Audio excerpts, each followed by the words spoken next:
Hello, this is David Clive Price from davidcliveprice.com, and this is the podcast version of this week's challenge.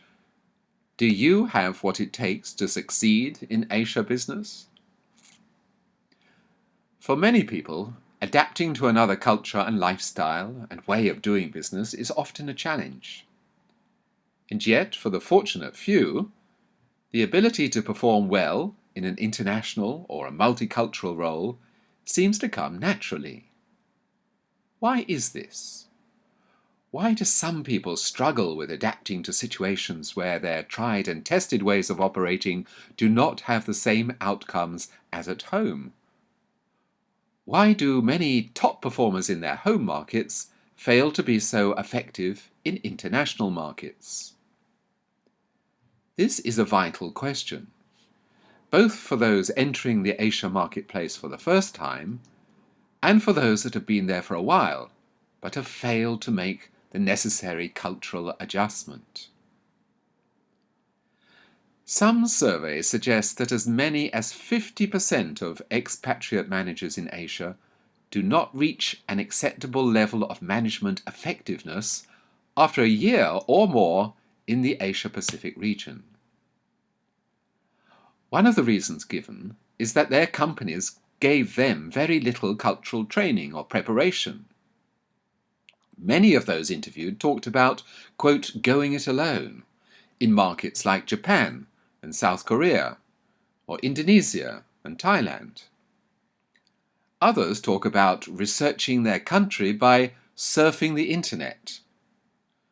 Others said they had some cultural training for their posts, but it was very minimal.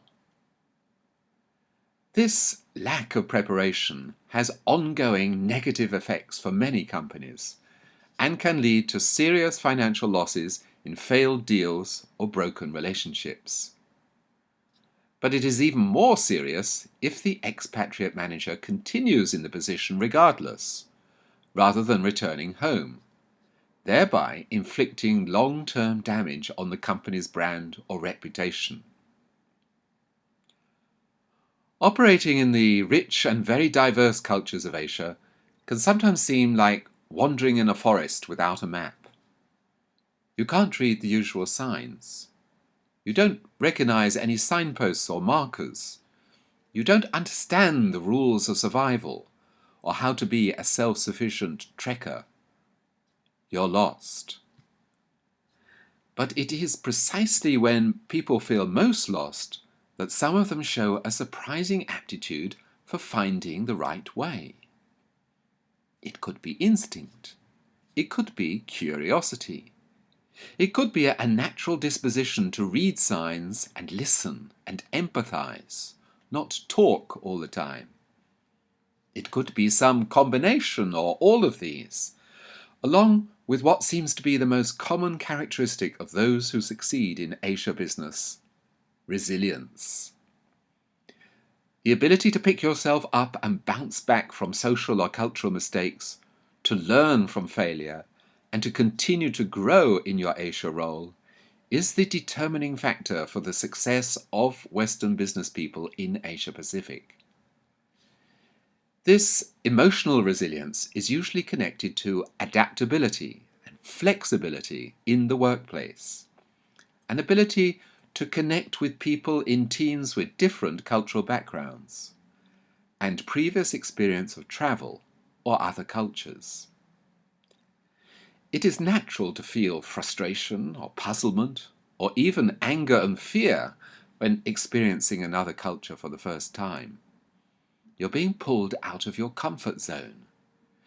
You're being asked to look at yourself more, overcome discomfort, and try to fit into a new environment without losing your authenticity. For many people, the process without guidance or training can be very painful. But even for those who have training and guidance, the transition to full confidence in a new cultural setting can take time and patience, and will not be in a straight line. However, for the lucky few who have an innate disposition to say yes to other cultures, who perhaps love languages, or who are endlessly inquisitive and excited by the unfamiliar. Posting to new markets like those of Asia can seem like a rich opportunity for learning. And that's a powerful recipe for success. Do you have what it takes to be successful in Asia? Are you one of the lucky ones, or do you have to work very hard at it? If you want to know more about my cultural training and mentoring for high performance in Asia markets, please go to my website at davidcliveprice.com, where you can also find the text version of this podcast. And if you found this helpful, please get the word out by sharing on any social media buttons that you can see. And until the next time, happy listening.